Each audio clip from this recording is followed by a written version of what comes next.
platform call be vitiated. Without objection. Thank you, Mr. President. Mr. President, here in this temple of Mammon, we only seem to care about what we can monetize. So as budget chair, I drilled hard into how climate change is coming at American family finances. Some of it comes at families through grocery costs, as climate disruptions disrupt agriculture. Some of it comes through construction costs, as climate disruptions disrupt lumber markets and supply chains. Some of it comes through outdoor sports industries, hunting and fishing and scuba and skiing, as climate disruptions disrupt the natural environments that they need.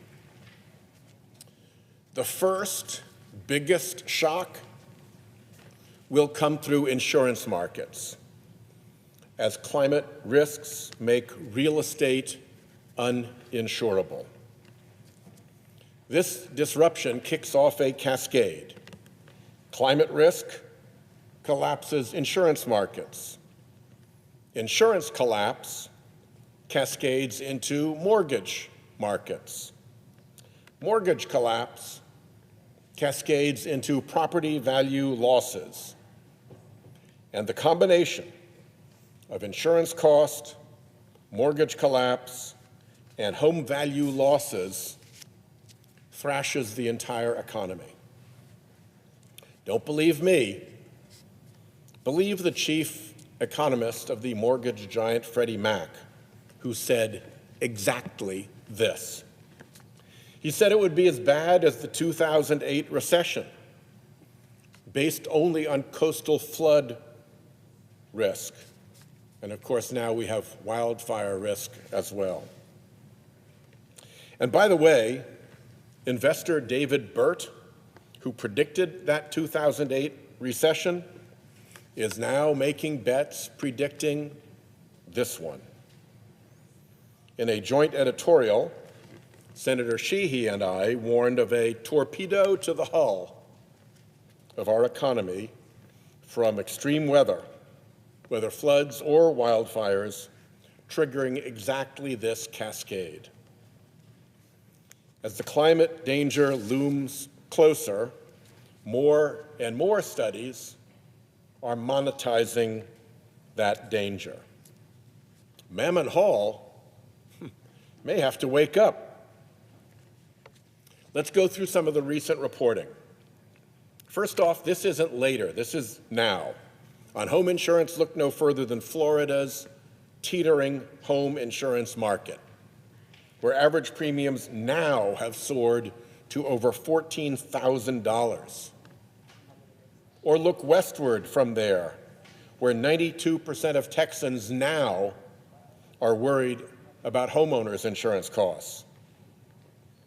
The insurance peril comes as no surprise because insurance, to quote First Street, directly prices expected loss. First Street describes how insurance is often the first transmission channel for climate risk into markets through premium increases, tighter terms, higher deductibles, non-renewals, and I'd add mandates like homeowners having to build a new roof on their home to get insurance coverage.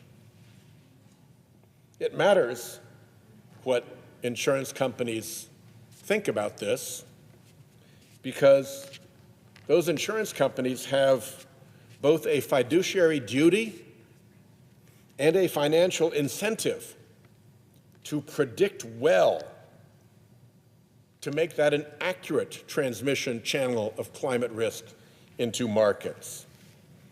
And they're predicting storm clouds ahead, and they're battening down.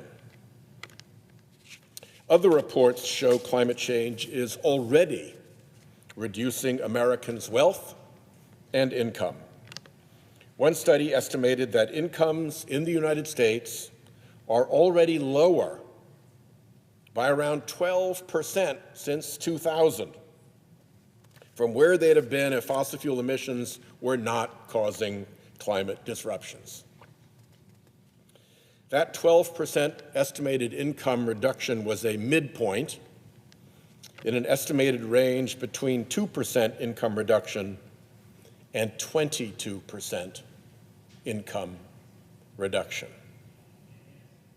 That study, by the way, looked at general temperature effects, not at the costs of specific extreme weather effects like hurricanes, sea level rise, or wildfires.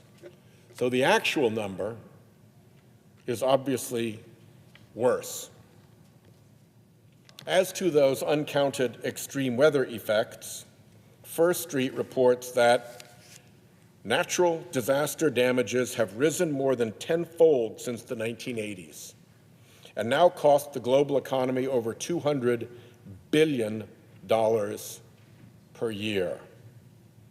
NOAA's 5-year average of billion-dollar disasters in the period from 1980 to 2024 averaged 9 of them per year. 1980 to 2024 averaged $9 billion disasters per year. For 2020 to 24, that segment, the average has soared to 23 per year.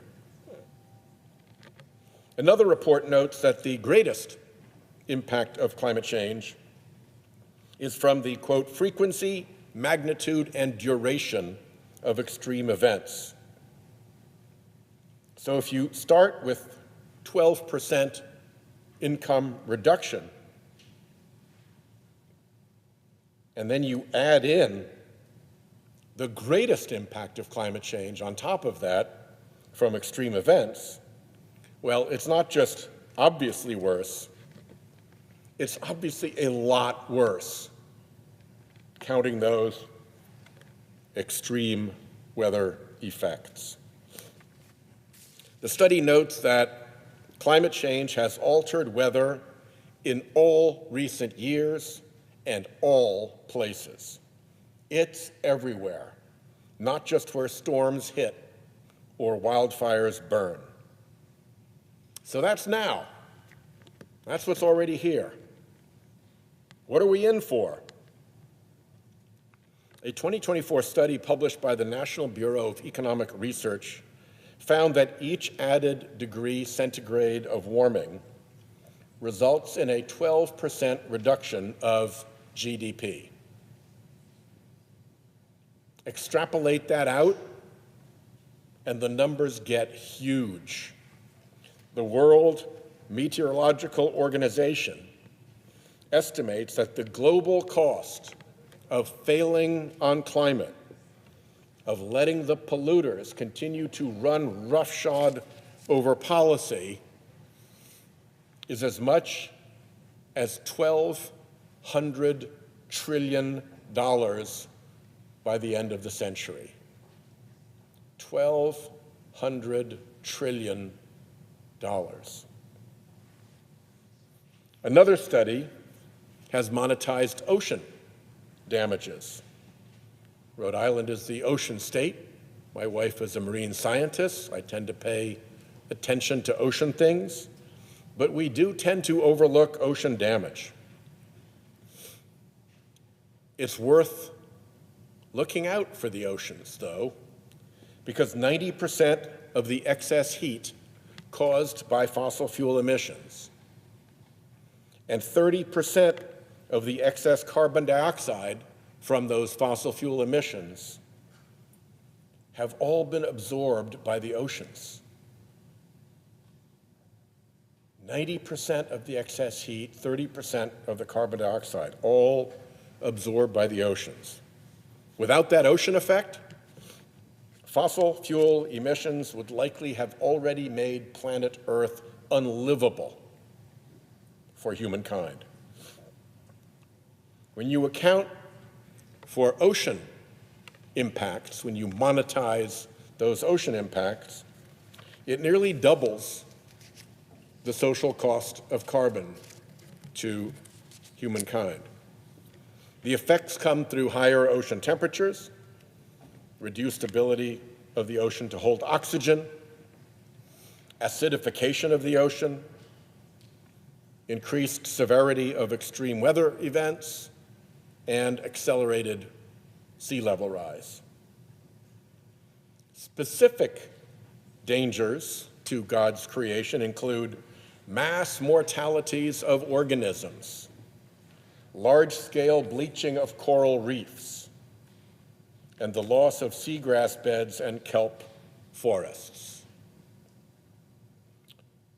Putting numbers to all of that gave this, and I quote, "Market use damages are the largest in absolute terms, totaling global annual losses of $1.66 trillion in 2100, followed by damages in non-use values amounting to $224 billion, and non-market use values adding up to $182 billion in annual losses. That sums to over $2 trillion a year, and it is for sure an undercount." Again, there's a lot here that is not yet included in ocean social cost of carbon calculations. Damages that the EPA acknowledges as important but has not yet included in social cost of carbon calculations include some pretty prominent impacts, like on fisheries and mariculture and tourism and recreation and, of course, aesthetic values. That's a pretty big suite of harms. At the end of the day, the Oceans Damage Report prices 2020's blue social cost of carbon at $48 in harm per ton of CO2 emissions. By 2030, 4 years from now, it's up from $48 per ton to $72 per ton. The trajectory is not good. Remember that these numbers are an attempt to monetize a looming natural systems disaster. As another report pointed out, some of the benefits that our natural systems provide to humankind, and I quote here, are not substitutable, meaning they must be protected as they cannot be replaced by technology when they are gone. Irreplaceability is one danger. Irreversible acceleration is another. Some of the harms fossil fuel emissions cause hit tipping points that kick off, and I quote here, a cascade of accelerating and unmanageable damage. A cascade of accelerating and unmanageable damage, leading to dramatic worsening for humankind in a worsening trajectory of damage. Tipping points can have a profound effect on markets. Markets are built around expectations, and one of the main expectations around which they're built is the expected lifetime of assets. Well, as of today, the central case estimate for sea level rise is around 3 feet by 2100.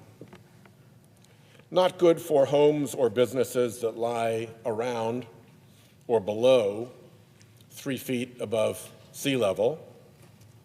Not great for homes or businesses that are within range of ocean storms, swamping ashore above the 3 feet of sea level rise, but manageable with respect to considerable amounts of real estate. Now imagine that tomorrow we learn that we have permanently destabilized the Greenland ice sheet, or the aptly named Doomsday Glaciers in West Antarctica. Suddenly, the expected sea level rise by the end of the century doubles or more. And we know that we are eventually in for between 12 and 36 feet of sea level rise. Market expectations around the valuations of trillions of dollars of real estate will suddenly change, provoking massive value destruction that will cascade through markets. It will make 2008 look like child's play.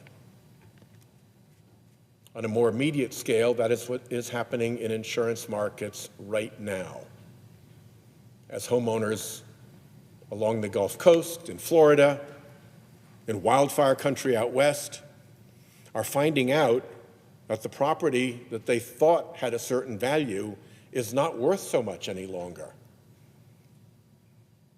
If they can afford insurance, but it's doubled or tripled, then the present value of that heightened insurance cost over the time that they hold the property suppresses the property's value. Their property values go down. Florida led the country in property value reduction last year, I think as the result of this. If you can't get insurance at all, then you have trouble getting a mortgage on your property, which means if you're not selling to a hedge fund or a billionaire, you have to mark your property down. You have to sell it for cheap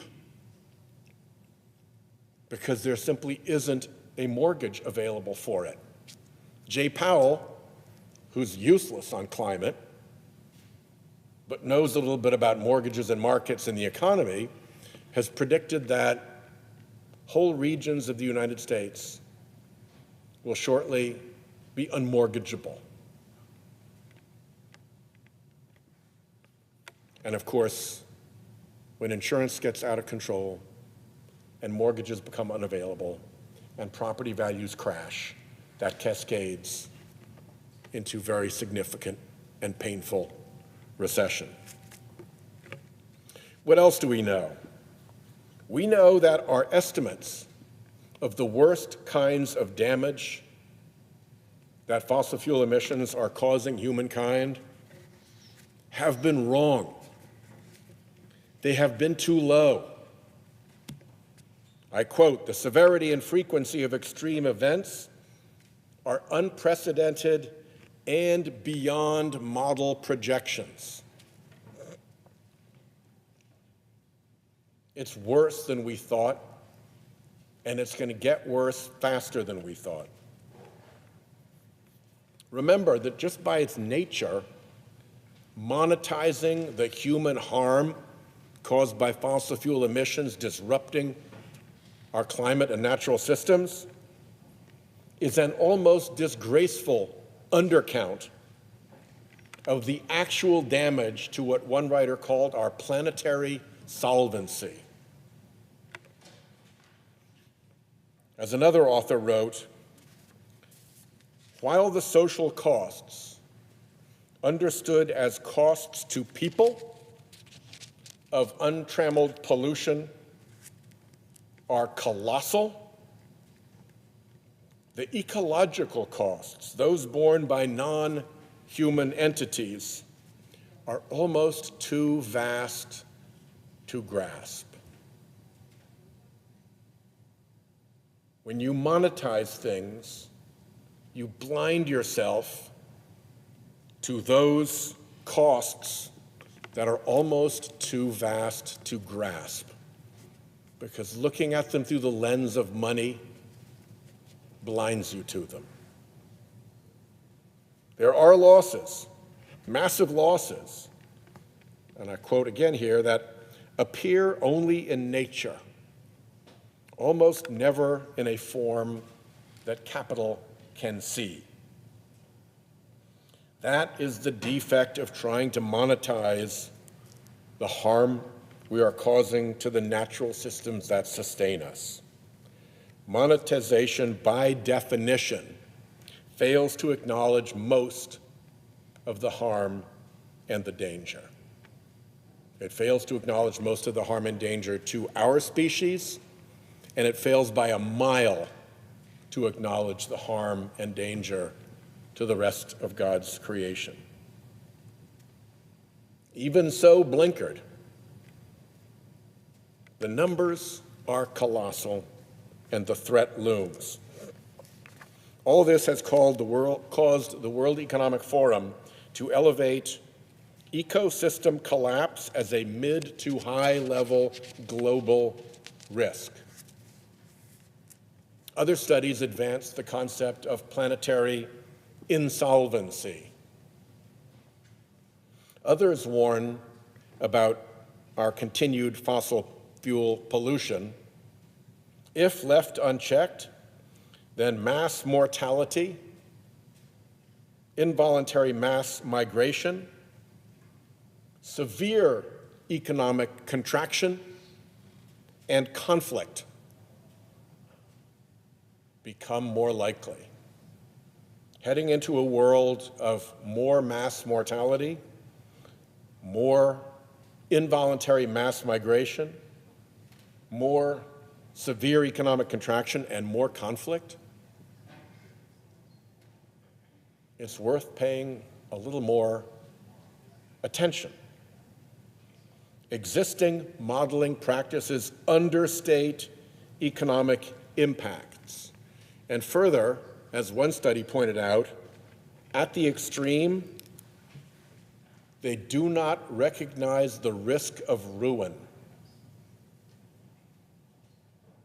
They presume that this damage will fall into a predictable center case scenario. But there are outer case scenarios, non-trivial ones, real ones, that create the risk of human ruin. Researchers have not only looked at the costs of climate change, they've also studied the economic benefits of eliminating carbon pollution.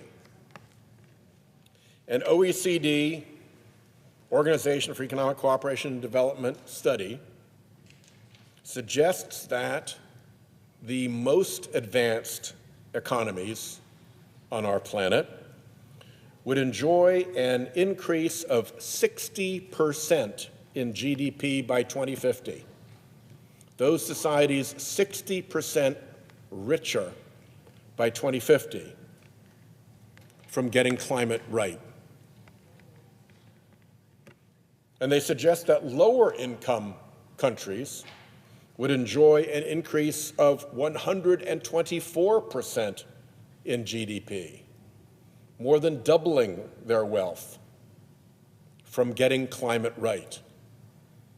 So this is a two-sided equation. Continue to fail and ignore it, and these warnings of economic calamity become our future. Be responsible and get it right, and greater wealth and prosperity become our future.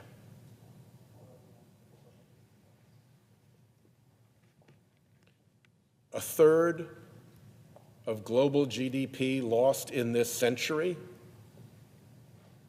if the climate crisis and the polluters causing it are allowed to run unchecked, is a pretty dire scenario to subject the people we represent to.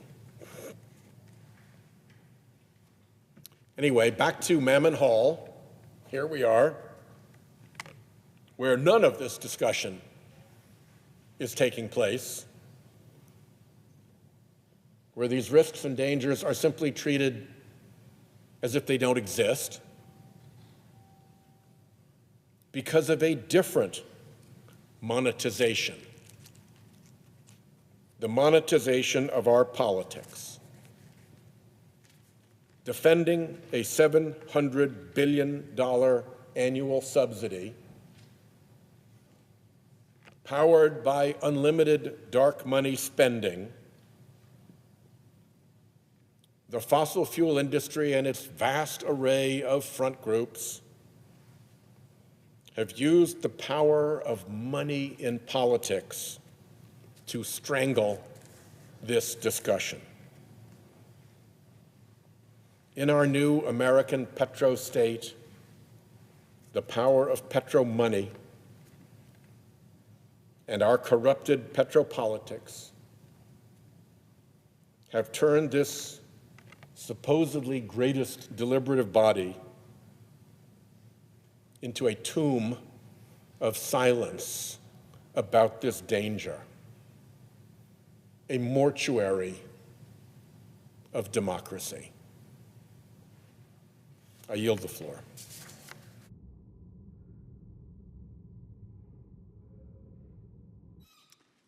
The clerk will call the roll. Ms. Osterbrooks.